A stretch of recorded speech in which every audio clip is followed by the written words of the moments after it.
ಇನ್ನು ಈ ಪೊಲೀಸರ ಲಂಚಾವತಾರ ವಿಚಾರಕ್ಕೆ ಸಂಬಂಧಪಟ್ಟಂತೆ ಶೋಭಾ ಕರಂದ್ಲಾಜೆ ಕೂಡ ಕಿಡಿಕಾರಿದ್ದಾರೆ. ಎಲ್ಲಾ ಅಧಿಕಾರಿಗಳ ಪೋಸ್ಟಿಂಗ್ಗೆ ಹಣ ಕೊಡಬೇಕಾದಂತ ಪರಿಸ್ಥಿತಿ ಇದೆ. ದುಡ್ಡು ಇಲ್ಲ ಅಂತಂದ್ರೆ ಸರ್ಕಾರಿ ಇಲಾಖೆಯಲ್ಲಿ ಕೆಲಸ ಯಾವುದು ಕೂಡ ನಡೆಯಲ್ಲ. ಎಲ್ಲಾ ಕೆಲಸ ಸಿಎಂ ಮಗನ ಮೂಗಿನ ನೇರದಲ್ಲೇ ನಡೀತಾ ಇದೆ ಅಂತ ಶೋಭಾ ಕರಂದ್ಲಾಜೆ ಹೇಳಿರೋದು. ಯತೀಂದ್ರ ಸಿದ್ದರಾಮಯ್ಯ ಎಲ್ಲದರಲ್ಲೂ ಕೂಡ ಹಣ ಪಡಿತಾ ಇದ್ದಾರೆ ಅನ್ನುವಂತಹ ಗಂಭೀರವಾದಂತಹ ಆರೋಪವನ್ನ ಶೋಭಾ ಕರಂದ್ಲಾಜೆ ಈಗ ಮಾಡ್ತಾ ಇದ್ದಾರೆ. ಯತೀಂದ್ರ ಸಿದ್ದರಾಮಯ್ಯ ವಿರುದ್ಧ ಶೋಭಾ ಕರಂದ್ಲಾಜೆ ವಾಗ್ದಾಳಿಯನ್ನ ನಡೆಸಿದ್ದಾರೆ. ಎಲ್ಲದರಲ್ಲೂ ಕೂಡ ಯತೀಂದ್ರ ಸಿದ್ದರಾಮಯ್ಯ ಹಣ ಪಡಿತಾ ಇದ್ದಾರೆ ಅನ್ನುವಂತಹ ಮಾತನ್ನ ಈಗ ಶೋಭಾ ಕರಂದ್ಲಾಜೆ ಹೇಳಿದ್ದಾರೆ. ಪ್ರತಿಯೊಂದರಲ್ಲೂ ಕೂಡ ಲಂಚ ಕೊಡಬೇಕಾದಂತಹ ಪರಿಸ್ಥಿತಿ. ಲಂಚಾವತಾರ ವಿಚಾರಕ್ಕೆ ಸಂಬಂಧಪಟ್ಟಂತೆ ಶೋಭಾ ಕರಂದ್ಲಾಜೆ ಕೂಡ ಮಾತಾಡಿದ್ದಾರೆ. ಅಧಿಕಾರಿಗಳ ಪೋಸ್ಟಿಂಗ್ಗೆ ಸೇರಿದಂತೆ ಪ್ರತಿಯೊಂದಕ್ಕೂ ಕೂಡ ದುಡ್ಡು ಕೊಡಬೇಕು. ಸರ್ಕಾರಿ ಇಲಾಖೆಯಲ್ಲಿ ದುಡ್ಡು ಕೊಟ್ಟಿಲ್ಲ ಅಂತಂದ್ರೆ ಯಾವುದು ಕೂಡ ನಡೆದೇ ಇರುವಂತಹ ಪರಿಸ್ಥಿತಿ ಈಗ ಅಲ್ಲಿ ನಿರ್ಮಾಣ ಆಗಿದೆ ಅಂತ ಶೋಭಾ ಕರಂದ್ಲಾಜೆ ಕಿಡಿಕಾರಿದ್ದಾರೆ. ಕರ್ನಾಟಕದಲ್ಲಿ ತಂಡವಾಡ್ತಾ ಇದೆ. ಅವರು ಕೊಟ್ಟ ದುಡ್ಡನ್ನ ವಾಪಸ್ ಸಂಗ್ರಹ ಮಾಡುವುದಕ್ಕಾಗಿ ಕರ್ನಾಟಕ ರಾಜ್ಯದಲ್ಲಿ ಇಷ್ಟೊಂದು ದೊಡ್ಡ ಪ್ರಮಾಣದ ಲಂಚ ನಡೀತಾ ಇದೆ. ಗ್ಯಾರಂಟಿಯ ಕಾರಣಕ್ಕೆ ಅಭಿವೃದ್ಧಿಗೆ ದುಡ್ಡಿಲ್ಲ. ಇಲ್ಲ, ಅಭಿವೃದ್ಧಿಯಲ್ಲಿ ಕೂಡ ಪರ್ಸೆಂಟೇಜ್ ತಗೊಳ್ತಾ ಇದ್ದಾರೆ. ಕೇಂದ್ರ ಸರ್ಕಾರದ ದುಡ್ಡು ಬಂದ್ರೆ ಅದರಲ್ಲೂ ಪರ್ಸೆಂಟೇಜ್. ಬಾಕಿ ದುಡ್ಡು ಎಲ್ಲಿಂದ ಸಂಗ್ರಹ ಆಗ್ಬೇಕು? ಮಂತ್ರಿಗಳು, ಶಾಸಕರು, ಕಾಂಗ್ರೆಸ್ಸಿನ ಎಲ್ಲರೂ ಕೂಡ ಅಧಿಕಾರಿಗಳನ್ನ ಕೇಳ್ತಾರೆ. ಅಧಿಕಾರಿಗಳು ಜನರನ್ನು ಸುಲಿಗೆ ಮಾಡ್ತಾರೆ.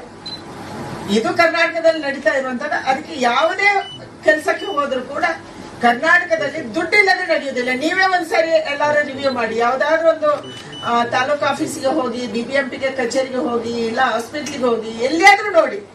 ನೀವು ಮೀಡಿಯಾ ಅಂತ ಹೋಗ್ಬೇಡಿ, ಬೇರೆ ಜನಸಾಮಾನ್ಯರಾಗಿ ಹೋಗಿ. ಸಾಧ್ಯನೇ ಇಲ್ಲ. ದುಡ್ಡು ಕೊಡದೆ ಯಾವುದೇ ಕೆಲಸ ಕರ್ನಾಟಕ ರಾಜ್ಯದಲ್ಲಿ ಆಗಲ್ಲ. ಇದು ಒಂದು ಲಂಚಾವತಾರದ ಸರ್ಕಾರ. ಇದು ಸಿದ್ದರಾಮಯ್ಯನವರ ಮೂಗಿನ ನೇರಕ್ಕೆ ನಡೀತಾ ಇದೆ. ಯಾಕಂದ್ರೆ ಅವರ ಮಗನ ಮೇಲೇನೆ ಆರೋಪ ಇದೆ. ಇಷ್ಟೊಂದು ದೊಡ್ಡ ಪ್ರಮಾಣದಲ್ಲಿ ಅವರು ದುಡ್ಡು ಸಂಗ್ರಹ ಮಾಡ್ತಾ ಇದ್ದಾರೆ. ಇನ್ನು ಮುಂದುವರೆದ ಭಾಗವಾಗಿ ಶೋಭಾ ಕರಂದ್ಲಾಜೆ ಮಾತಾಡಿದ್ದಾರೆ. ಡಿಸಿಎಂ ಡಿಕೆ ಶಿವಕುಮಾರ್ ವಿರುದ್ಧವೂ ಕೂಡ ಶೋಭಾ ಕರಂದ್ಲಾಜೆ ವಾಗ್ದಾಳಿಯನ್ನ ನಡೆಸಿದ್ದಾರೆ. ಹಣದ ಬಗ್ಗೆ ಡಿಸಿಎಂ ವಿಚಾರವನ್ನ ಕೇಳುವಂತಿಲ್ಲ. ಬಿಹಾರ ಚುನಾವಣೆಗೆ ಹಣ ಕೊಡಬೇಕು, ತೆಲಂಗಾಣ ಚುನಾವಣೆಗೂ ಕೂಡ ಇದೇ ರೀತಿಯಾಗಿ ಮಾಡಿದ್ರು. ಸಿದ್ದರಾಮಯ್ಯ ಎಷ್ಟು ಹಣ ಕೊಡ್ತಾರೆ, ಡಿಕೆ ಶಿವಕುಮಾರ್ ಎಷ್ಟು ಹಣ ಕೊಡ್ತಾರೆ? ಸಿದ್ದರಾಮಯ್ಯ, ಡಿಕೆ ಶಿವಕುಮಾರ್ ಕಾಂಪಿಟೇಷನ್ಗೆ ಇಳಿದಿದ್ದಾರೆ. ಬಿಹಾರ ಚುನಾವಣೆಗೆ ಹಣ ಸಂಗ್ರಹ ಮಾಡೋದೇ ಇವರ ಗುರಿ ಅಂತ ಹೇಳಿದ್ದಾರೆ ಶೋಭಾ ಕರಂದ್ಲಾಜೆ.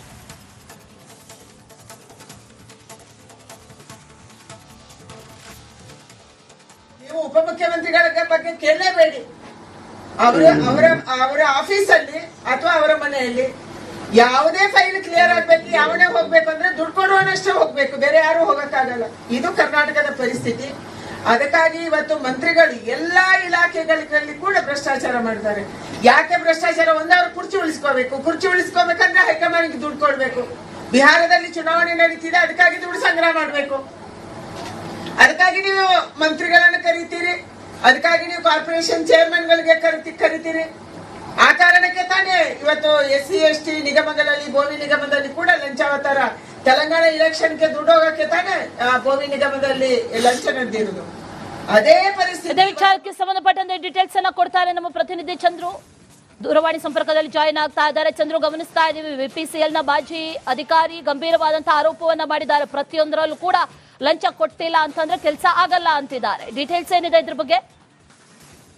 ಅಶ್ವಿನಿ, ಖಂಡಿತವಾಗ್ಲು BPCL ನ ನಿವೃತ್ತ ಅಧಿಕಾರಿ ತನ್ನ ಮಗಳ ಒಂದು ಅಂತ್ಯಕ್ರಿಯೆ ವಿಚಾರಕ್ಕೆ ಸಂಬಂಧಪಟ್ಟಂತೆ ನಿನ್ನೆ ಒಂದು ಸಾಮಾಜಿಕ ಜಾಲತಾಣದಲ್ಲಿ ಪೋಸ್ಟ್ ಅನ್ನ ಹಾಕಿದ್ರು.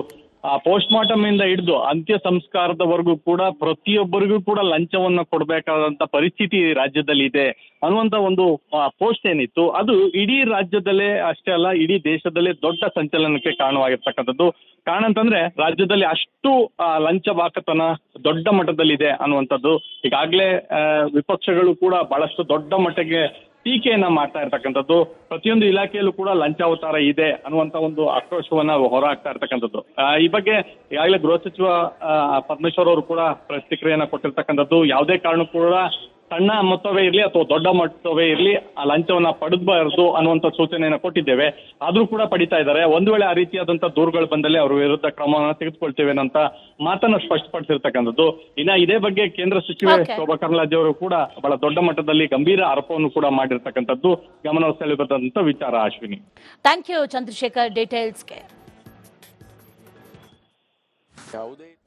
ಇನ್ನು ಈ ಪೊಲೀಸರ ಲಂಚಾವತಾರ ವಿಚಾರಕ್ಕೆ ಸಂಬಂಧಪಟ್ಟಂತೆ ಶೋಭಾ ಕರಂದ್ಲಾಜೆ ಕೂಡ ಕಿಡಿಕಾರಿದ್ದಾರೆ. ಎಲ್ಲ ಅಧಿಕಾರಿಗಳ ಪೋಸ್ಟಿಂಗ್ಗೆ ಹಣ ಕೊಡಬೇಕಾದಂತಹ ಪರಿಸ್ಥಿತಿ ಇದೆ. ದುಡ್ಡು ಇಲ್ಲ ಅಂತಂದ್ರೆ ಸರ್ಕಾರಿ ಇಲಾಖೆಯಲ್ಲಿ ಕೆಲಸ ಯಾವುದು ಕೂಡ ನಡೆಯಲ್ಲ. ಎಲ್ಲಾ ಕೆಲಸ ಸಿಎಂ ಮಗನ ಮೂಗಿನ ನೇರದಲ್ಲೇ ನಡೀತಾ ಇದೆ ಅಂತ ಶೋಭಾ ಕರಂದ್ಲಾಜೆ ಹೇಳಿರೋದು. ಯತೀಂದ್ರ ಸಿದ್ದರಾಮಯ್ಯ ಎಲ್ಲದರಲ್ಲೂ ಕೂಡ ಹಣ ಪಡಿತಾ ಇದ್ದಾರೆ ಅನ್ನುವಂತಹ ಗಂಭೀರವಾದಂತಹ ಆರೋಪವನ್ನ ಶೋಭಾ ಕರಂದ್ಲಾಜೆ ಈಗ ಮಾಡ್ತಾ ಇದ್ದಾರೆ. ಯತೀಂದ್ರ ಸಿದ್ದರಾಮಯ್ಯ ವಿರುದ್ಧ ಶೋಭಾ ಕರಂದ್ಲಾಜೆ ವಾಗ್ದಾಳಿಯನ್ನ ನಡೆಸಿದ್ದಾರೆ. ಎಲ್ಲದರಲ್ಲೂ ಕೂಡ ಯತೀಂದ್ರ ಸಿದ್ದರಾಮಯ್ಯ ಹಣ ಪಡಿತಾ ಇದ್ದಾರೆ ಅನ್ನುವಂತಹ ಮಾತನ್ನ ಈಗ ಶೋಭಾ ಕರಂದ್ಲಾಜೆ ಹೇಳಿದ್ದಾರೆ. ಪ್ರತಿಯೊಂದರಲ್ಲೂ ಕೂಡ ಲಂಚ ಕೊಡಬೇಕಾದಂತಹ ಪರಿಸ್ಥಿತಿ. ಲಂಚಾವತಾರ ವಿಚಾರಕ್ಕೆ ಸಂಬಂಧಪಟ್ಟಂತೆ ಶೋಭಾ ಕರಂದ್ಲಾಜೆ ಕೂಡ ಮಾತಾಡಿದ್ದಾರೆ. ಅಧಿಕಾರಿಗಳ ಪೋಸ್ಟಿಂಗ್ಗೆ ಸೇರಿದಂತೆ ಪ್ರತಿಯೊಂದಕ್ಕೂ ಕೂಡ ದುಡ್ಡು ಕೊಡಬೇಕು. ಸರ್ಕಾರಿ ಇಲಾಖೆಯಲ್ಲಿ ದುಡ್ಡು ಕೊಟ್ಟಿಲ್ಲ ಅಂತಂದ್ರೆ ಯಾವುದು ಕೂಡ ನಡೆದೇ ಇರುವಂತಹ ಪರಿಸ್ಥಿತಿ ಈಗ ಅಲ್ಲಿ ನಿರ್ಮಾಣ ಆಗಿದೆ ಅಂತ ಶೋಭಾ ಕರಂದ್ಲಾಜೆ ಕಿಡಿಕಾರಿದ್ದಾರೆ. ಲಂಚಾವತಾರ ಕರ್ನಾಟಕದಲ್ಲಿ ತಾಂಡವವಾಡ್ತಾ ಇದೆ. ಅವರು ಕೊಟ್ಟ ದುಡ್ಡನ್ನ ವಾಪಸ್ ಸಂಗ್ರಹ ಮಾಡೋದಕ್ಕಾಗಿ ಕರ್ನಾಟಕ ರಾಜ್ಯದಲ್ಲಿ ಇಷ್ಟೊಂದು ದೊಡ್ಡ ಪ್ರಮಾಣದ ಲಂಚ ನಡೀತಾ ಇದೆ. ಗ್ಯಾರಂಟಿಯ ಕಾರಣಕ್ಕೆ ಅಭಿವೃದ್ಧಿಗೆ ದುಡ್ಡಿಲ್ಲ. ಇಲ್ಲ, ಅಭಿವೃದ್ಧಿಯಲ್ಲಿ ಕೂಡ ಪರ್ಸೆಂಟೇಜ್ ತಗೊಳ್ತಾ ಇದ್ದಾರೆ. ಕೇಂದ್ರ ಸರ್ಕಾರದ ದುಡ್ಡು ಬಂದ್ರೆ ಅದರಲ್ಲೂ ಪರ್ಸೆಂಟೇಜ್. ಬಾಕಿ ದುಡ್ಡು ಎಲ್ಲಿಂದ ಸಂಗ್ರಹ ಆಗ್ಬೇಕು? ಮಂತ್ರಿಗಳು, ಶಾಸಕರು, ಕಾಂಗ್ರೆಸ್ಸಿನ ಎಲ್ಲರೂ ಕೂಡ ಅಧಿಕಾರಿಗಳನ್ನ ಕೇಳ್ತಾರೆ. ಅಧಿಕಾರಿಗಳು ಜನರನ್ನು ಸುಲಿಗೆ ಮಾಡ್ತಾರೆ. ಇದು ಕರ್ನಾಟಕದಲ್ಲಿ ನಡೀತಾ ಇರುವಂತದ್ದು. ಅದಕ್ಕೆ ಯಾವುದೇ ಕೆಲಸಕ್ಕೆ ಹೋದ್ರು ಕೂಡ ಕರ್ನಾಟಕದಲ್ಲಿ ದುಡ್ಡಿಲ್ಲದೆ ನಡೆಯುವುದಿಲ್ಲ. ನೀವೇ ಒಂದ್ಸರಿ ಎಲ್ಲಾರು ರಿವ್ಯೂ ಮಾಡಿ. ಯಾವ್ದಾದ್ರು ಒಂದು ತಾಲೂಕು ಆಫೀಸಿಗೆ ಹೋಗಿ, ಬಿಬಿಎಂಪಿಗೆ ಕಚೇರಿಗೆ ಹೋಗಿ, ಇಲ್ಲ ಹಾಸ್ಪಿಟ್ಲಿಗೆ ಹೋಗಿ, ಎಲ್ಲಿಯಾದ್ರೂ ನೋಡಿ. ನೀವು ಮೀಡಿಯಾ ಅಂತ ಹೋಗ್ಬೇಡಿ, ಬೇರೆ ಜನಸಾಮಾನ್ಯರಾಗಿ ಹೋಗಿ. ಸಾಧ್ಯನೇ ಇಲ್ಲ. ದುಡ್ಡು ಕೊಡದೆ ಯಾವುದೇ ಕೆಲಸ ಕರ್ನಾಟಕ ರಾಜ್ಯದಲ್ಲಿ ಆಗಲ್ಲ. ಇದು ಒಂದು ಲಂಚಾವತಾರದ ಸರ್ಕಾರ. ಇದು ಸಿದ್ದರಾಮಯ್ಯನವರ ಮೂಗಿನ ನೇರಕ್ಕೆ ನಡೀತಾ ಇದೆ. ಯಾಕಂದ್ರೆ ಅವರ ಮಗನ ಮೇಲೆನೆ ಆರೋಪ ಇದೆ. ಇಷ್ಟೊಂದು ದೊಡ್ಡ ಪ್ರಮಾಣದಲ್ಲಿ ಅವರು ದುಡ್ಡು ಸಂಗ್ರಹ ಮಾಡ್ತಾ ಇದ್ದಾರೆ. ಇನ್ನು ಮುಂದುವರೆದ ಭಾಗವಾಗಿ ಶೋಭಾ ಕರಂದ್ಲಾಜೆ ಮಾತಾಡಿದ್ದಾರೆ. ಡಿಸಿಎಂ ಡಿಕೆ ಶಿವಕುಮಾರ್ ವಿರುದ್ಧವೂ ಕೂಡ ಶೋಭಾ ಕರಂದ್ಲಾಜೆ ವಾಗ್ದಾಳಿಯನ್ನ ನಡೆಸಿದ್ದಾರೆ. ಹಣದ ಬಗ್ಗೆ ಡಿಸಿಎಂ ವಿಚಾರವನ್ನ ಕೇಳುವಂತಿಲ್ಲ. ಬಿಹಾರ ಚುನಾವಣೆಗೆ ಹಣ ಕೊಡಬೇಕು, ತೆಲಂಗಾಣ ಚುನಾವಣೆಗೂ ಕೂಡ ಇದೇ ರೀತಿಯಾಗಿ ಮಾಡಿದ್ರು.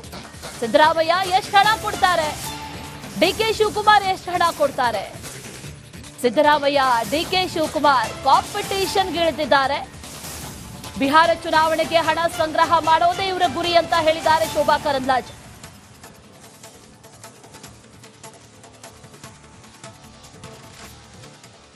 ನೀವು ಉಪಮುಖ್ಯಮಂತ್ರಿಗಳ ಬಗ್ಗೆ ಕೇಳಲೇಬೇಡಿ.